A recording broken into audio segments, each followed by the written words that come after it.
क्रोध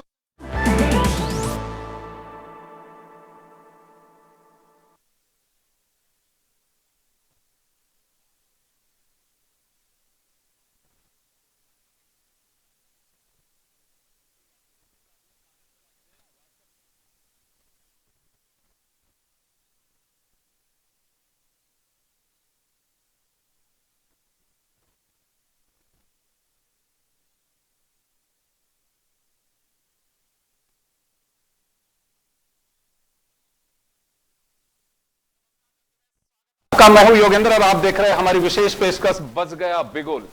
18वीं लोकसभा के लिए बिगुल बज गया है और दुनिया के सबसे बड़े लोकतंत्र का ये कहूं कि डेमोक्रेटिक फेस्टिवल, लोकतंत्र का उत्सव हम मनाने जा रहे हैं, जिसका आगाज हो गया है और उम्मीद है कि भारत की ख्याति और जिस तरह की एक इमेज बनी रही है वो शायद कायम रह पाएगी। छुटपुट होती हैं लेकिन दुनिया भारत के लोकतंत्र से सीखती है और देखती है। मुझे लगता है कि ये परंपरा अभी भी कायम रहेगी। तो चलिए 1 जून तक 7 चरण में 19 अप्रैल से शुरू होकर के मतदान चलेगा और 4 जून को तय होगा कि देश की सत्ता पर कौन काबिज रहेगा। क्या मोदी तीसरी पारी खेलेंगे या कोई दूसरा गठबंधन इस पर काबिज होगा, ये बड़ा सवाल होगा। हम एक दिन पहले ही चर्चा कर रहे थे, तब बताया था कि कौन क्षत्रप रहेंगे इस इलेक्शन में, क्या मुद्दे रहेंगे और क्या कुछ खास बातें रहेंगी। लेकिन चलिए मोटी बात यह है कि जो कमीशन ने गाइडलाइन दी है फेक न्यूज पर, हर बार की तरह एक बार फिर कहा गया है कि ध्यान रखा जाएगा, ड्रोन का इस्तेमाल किया जाएगा, पैरामिलिट्री फोर्सेस को अलर्ट कर दिया गया है, राज्यों में एज पर रिक्वायरमेंट उसका डिप्लॉयमेंट कैसे रहेगा उसकी एक्सरसाइज कर ली गई है। साथ ही धर्म के आधार पर और व्यक्तिगत किसी पे भी भाषण के दरमियान टिप्पणी नहीं कर सकेंगे, एक बार फिर कमीशन ने कहा है। और तो चलिए आप स्क्रीन पे देख रहे हैं हमारे साथ इस वक्त राजनीतिक दलों से जुड़े हुए सम्मानित पैनलिस्ट हमारे साथ में जुड़े हुए हैं। विष्णु कुलवाल साहब हमारे साथ बीएसपी से, हमारे साथ राजेंद्र आर्य साहब राजस्थान प्रदेश कांग्रेस के प्रवक्ता है, देवेंद्र यादव हमारे साथ आम आदमी पार्टी से हैं, श्याम जहा हमारे साथ भाजपा से हैं और सीपीएम से हमारे साथ भंवर सिंह शेखावत साहब हैं। तो चलिए मैं कुलवाल साहब आपके पास में आना चाहूंगा। बिगुल बज गया है और आपकी पार्टी है, यूं देखिए उत्तर प्रदेश कई राज्यों में आप अपना दखल रखते हैं, तो लोकसभा चुनाव पर डेट का अनाउंसमेंट हो चुका है, पहला रिएक्शन चाहूंगा आपका। देखिए योगेंद्र जी, ये तो लगातार 2-2.5 महीने से पता है कि लोकसभा के चुनाव होने वाले हैं और अभी जो डेट आ गई है, अब इसके बाद अब हमारा संगठन अपने उम्मीदवारों की घोषणा करेगा और जहाँ भी तक हमारी नेताजी का जो विचार है, हमारे पार्टी के मायावती जी का, वो यही है कि चुनाव वो किसी भी गठबंधन में शामिल नहीं होगी और लोकतंत्र की रक्षा के लिए बहुजन समाज पार्टी अकेले चुनाव लड़ेगी। तो चलिए बीएसपी का एजेंडा क्लियर है कि वो अकेला चुनाव लड़ेगी। अभी तक के जो सामने चीजें आ रही हैं उसी तरह से कुलवाल साहब कह रहे हैं, स्पोक्स पर्सन है बीएसपी के, उनका साफ कहना है कि हम किसी के साथ अलायंस में नहीं जाएंगे, हम लोकतंत्र के इस उत्सव को अकेले ही सेलिब्रेट करेंगे। चलिए राजेंद्र आर्य साहब हमारे साथ में। आर्य साहब, आपकी कई राज्यों में लिस्टें जारी हो चुकी है, ये कवायद जारी है और पहला रिएक्शन इलेक्शन डिक्लेयर होने के बाद। देखिए लोकतंत्र का सबसे बड़ा उत्सव है, पूरी दुनिया की निगाहें भारत के ऊपर टिकी हुई है क्योंकि भारत सबसे बड़ा लोकतंत्र है आबादी के लिहाज से, और उस हिसाब से चुनाव आयोग के ऊपर और मौजूदा सरकार के ऊपर बड़ी जिम्मेदारी है कि वो इन चुनावों को पूर्ण तरीके से निष्पक्ष रूप से और पारदर्शी तरीके से ईमानदारी से करवाए। और जैसा कि चुनाव आयोग चीफ इलेक्शन कमिश्नर ने भी अपनी मतलब कॉन्फ्रेंस में कहा कि सभी राजनीतिक दलों के लिए लेवल प्लेइंग फील्ड होना चाहिए, लेवल प्लेइंग मतलब सबको बराबर।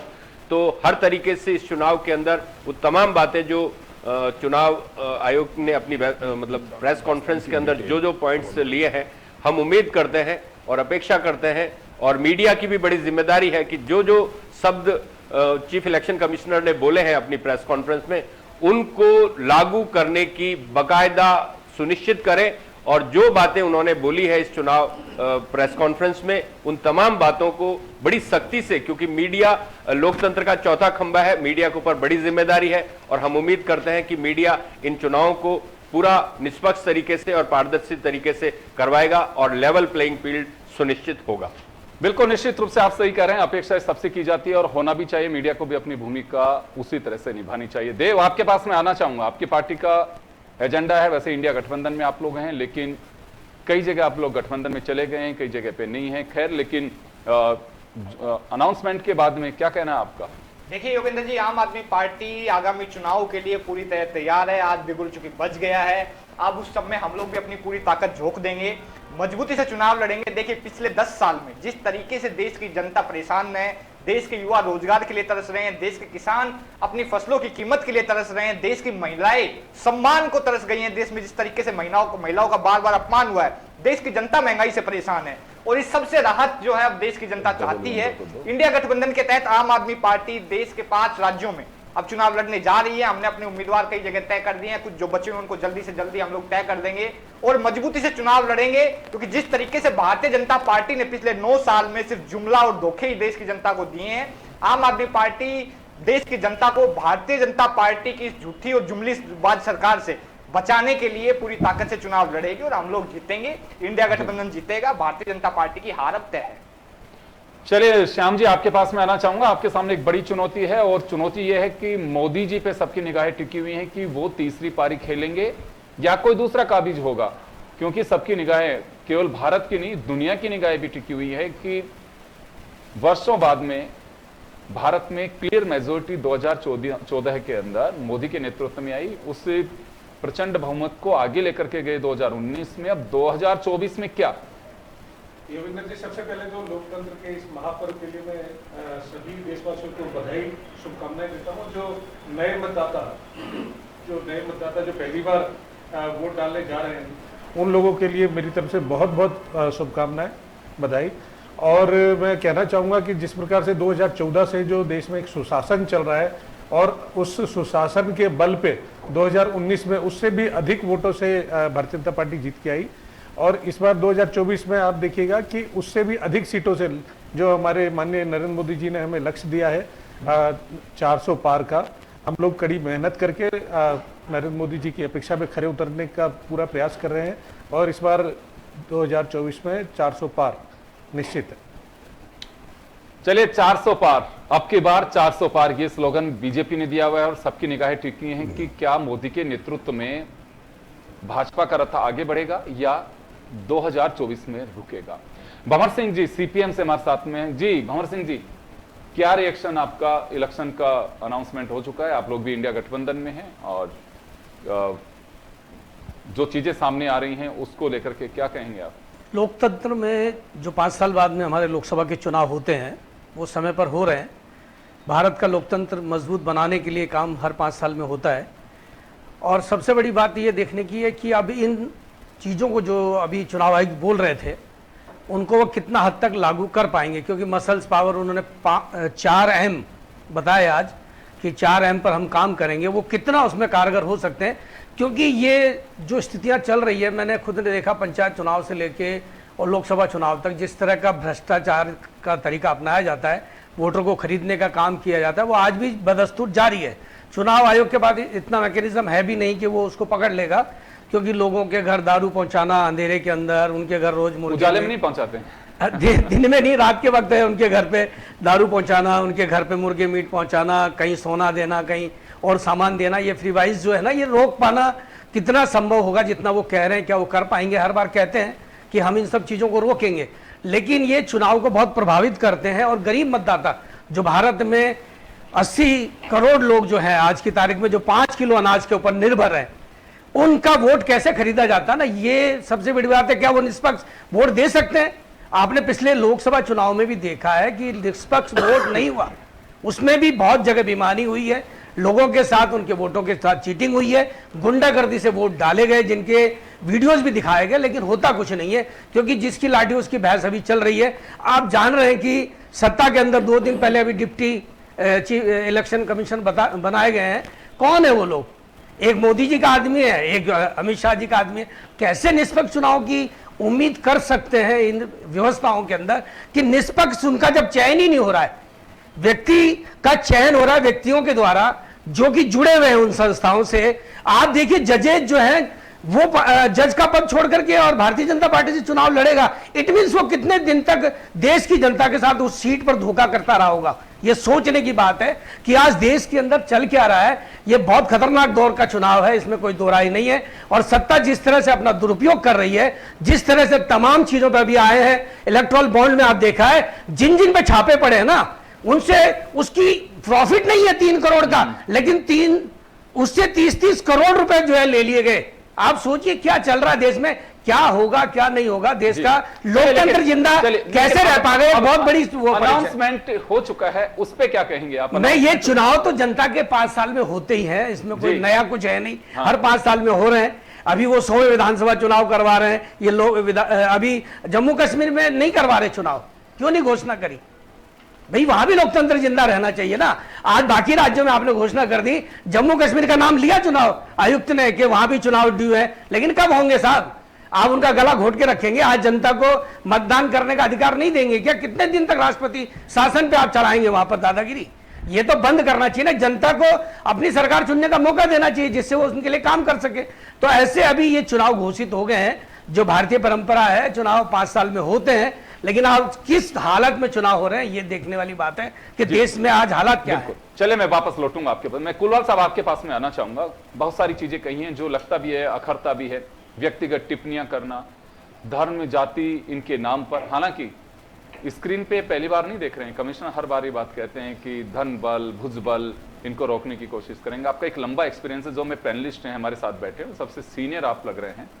तो क्या लगता है आपको कि वाकई कहीं गुंजाइश है कि इसमें सुधार करना चाहिए, या एन केन प्रकेन सत्ता हासिल करनी है, कोई भी व्यक्ति हो उसको जीतना है, और इलेक्शन कमीशन ये बात कहता है लेकिन मूक दर्शक होकर के बैठा रहता है? या फिर ये मान के चले कि चलिए पूरी तरह से लगाम नहीं, लेकिन पहले से बहुत बेहतर हो रहा है, ये कहा जा सकता है? देखिए योगेंद्र जी, जो चुनाव आयुक्त साहब ने जो बात बोली है वो दिखने में बहुत बढ़िया दिखती है, मगर ये ऐसा लग रहा है कि चुनाव को जो ये बोल रहे हैं कि धर्म और जाति, वो भी लिखा होता है उसमें, मैंने वो पढ़ा है। धर्म और जाति का प्रयोग कौन कर रहा है, क्या चुनाव आयोग को पता नहीं है? देखिए ये सुहाने जो सपने दिखाए जाते हैं ना, जो हमारे देश के प्रधानमंत्री जी भी दिखाते रहते हैं कि अब की बार 400 पार, ये नहीं है पता कि देश से बाहर, तो ये फालतू की बातें हैं। 400 पार का ठेकेदार है गए, इनके पास कहां से आ गए 400 पार सीटें? इनके 400, इनके पास 400 उम्मीदवार भी है इनके पास। तो ये जनता को गुमराह करने वाली बात है। अब तो जनता को यह फैसला करना है, क्या देश में सिकरोड, इस देश में जिन लोगों को ये जो अनाज दे रहे हैं, वो बोलते हैं हम गरीबों को अनाज दे रहे हैं। आज हम अपने भाई को गरीब बोलते हैं, आपको शर्म नहीं आती है? देश के प्रधानमंत्री हो आप, इस प्रकार की बात करना ये गलत है। आप क्या उम्मीद करते हैं कि इलेक्शन में क्या रहना चाहिए? नहीं, इलेक्शन में देखिए, इलेक्शन तो हर 5 साल में होते हैं, और इलेक्शन अभी भी चुनाव आयोग साहब बहुत बढ़िया बात बोली है। हम तो बोले इन सब चीजों पे बैन लग जाएगा ना, तो इस देश में फिर चुनाव प्रचार करने की जरूरत ही नहीं है योगेंद्र जी, फिर तो जनता खुद ही वोट डाल के आएगी। तो इस प्रकार की बात, अगर चुनाव आयोग इस पे फैसला करने में सक्षम है, जबकि वो कानून तो सक्षम है, मगर करता कि नहीं करता ये वक्त बताएगा। चलिए मैं राजेंद्र जी आपके पास में आना चाहूंगा। देखिए इलेक्शन होता है और आरोप प्रत्यारोप सब चलते रहते, लेकिन आज भी हमारे डेमोक्रेसी की ब्यूटी है कि चुनाव समय पे हो रहे हैं। पड़ोसी मुल्क में आप देखिए, कभी किसकी स्थितियां बनती, कभी किसकी स्थितियां बनती हैं, कभी कहां किसका दखल होता है। हमारे यहाँ पे आप लोगों की बेबाकी, खुल करके मतदान करना और अपने अंदाज में कैंडिडेट लड़ाना, सरकार किसकी बननी है उसको खुल करके और अपने तरीके से बनना, ये सब चीजें मुझे लगता है कि ये डेमोक्रेसी की ब्यूटी है जो कायम रहनी चाहिए, लेकिन फिर भी गुंजाइश होती है। तो इस इलेक्शन का अनाउंसमेंट हो चुका है, बिगुल बच चुका है, तो किस तरह से देखा जाना चाहिए कि हाँ ये होना चाहिए और इनसे परहेज करें? देखिए योगेंद्र जी, जहाँ तक अब की बार 400 पार का जो इस तरह से नारा दिया गया, ये अपने आप में एक फ्यूडल सोच है, ये सामंतवादी सोच है, जिसमें तब ये लगता है कि जब पूरी की पूरी सिस्टम पे मैंने कंट्रोल कर लिया, ये मैं फिगर में ला सकता हूँ। तो आज इस तरीके के तमाम नारों से बचना चाहिए, क्योंकि आप किसी ना किसी तरीके से, या आप उस मशीनरी को एक टारगेट दे रहे हैं कि नहीं आपको ये फिगर अचीव करना है। हमने 2019 के जो चुनाव की घोषणा देखी, हमने 2024 के भी चुनाव की घोषणा देखी। चुनाव आयोग कब घोषणा करता है ये भी आप टाइमिंग और उसका क्रोनोलॉजी समझिए। मोदी जी पूरे देश के अंदर तमाम जो घोषणाएं, भाषण, पूरे देश का भ्रमण करने के बाद में जब पूरी तरीके से पूरा वो मैसेज दे देंगे, उसके बाद में चुनाव आयोग वो उसकी घोषणा करता है। अभी 2 दिन पहले तक इस चुनाव आयोग के अंदर 2 चुनाव आयुक्तों के पद खाली थे। आप सोचिए, जब विपक्षी दल, तमाम विपक्षी दल इस चुनाव आयोग के सामने पिछले 1-1.5 साल से लगातार ये बात कर रहे थे कि हमें मिलने का समय दिया जाए, हमारी बात सुनी जाए, जो हमारे संशय है, क्योंकि लोकतंत्र के अंदर अगर किसी का भी कोई भी संशय, मैं कहता हूं एक भी आदमी का कोई अगर संशय है तो उस संशय को सुना जाना चाहिए। डेमोक्रेसी इस बात की गारंटी देती है कि किसी भी आदमी को, चाहे वो कितना भी हो, क्योंकि हिंदुस्तान में हमारे संविधान निर्माताओं ने सभी को बराबर वोट का हक दिया। ये वर्ल्ड में बहुत सारी जगहों पे नहीं है, लेकिन यहां पर राजा के वोट की भी उतनी ही कीमत है और एक गरीब से गरीब जो आदमी है उसके वोट की भी इतनी ही कीमत है। मोदी जी भाषण दे रहे थे लगातार कि मैं अगले 5 सालों तक इन 80 करोड़ लोगों को मुफ्त राशन दूंगा। ये भी अपने आप में, आज चुनाव आयुक्त प्रेस कॉन्फ्रेंस में कह गए कि साहब इस तरीके के दावे नहीं करने, इस तरीके के भाषण नहीं करें। मैं आपको छोटा सा एग्जांपल देना चाहूंगा। 2019 का चुनाव, जिसके अंदर मोदी जी ने बाकायदा पूरे देश के फर्स्ट टाइम वोटर्स को ये मतलब अपील की थी कि मेरे फर्स्ट टाइम वोटर, आपका वोट पुलवामा के शहीदों के नाम पे होना चाहिए। तो आज मैं आपको बताना चाहता हूं, इस देश की सबसे बड़ी चिंता है, हम राजनीतिक दल है, हमारी चिंता है और इस देश के एक एक नागरिक की चिंता है कि जो वो वोट देने जा रहा है, जो वो सोचता है, वो वोट वास्तव में उस तरीके से परिलक्षित हो रहा है या नहीं हो रहा है। तो ये वास्तव में, क्योंकि सबसे ज्यादा अगर किसी के ऊपर चुनाव आयोग में शिकायतें गई है तो वो प्रधानमंत्री और देश के गृह मंत्री के ऊपर गई है, लेकिन आज दिन तक चुनाव आयोग ने उनके ऊपर कोई कार्रवाई नहीं की। हमारी चिंता आज भी है, आपके चैनल के माध्यम से हम चुनाव आयोग को यही आगाह करना चाहते हैं कि चुनाव आयोग अपनी निष्पक्ष भूमिका निभाए। उनका चयन कैसे हुआ, हाँ संशय है, संशय है। मैं इसलिए बता रहा हूं संशय है क्योंकि जैसा हमारे दोस्त भंवर सिंह जी ने कहा कि 2 दिन पहले जिस तरीके से हमारे, देखिए चुनाव आयुक्तों की नियुक्ति के लिए 3 सदस्यीय कमेटी जो बनी, उसके अंदर पहले सीजेआई थे और प्राइम मिनिस्टर थे और नेता प्रतिपक्ष थे लोकसभा के।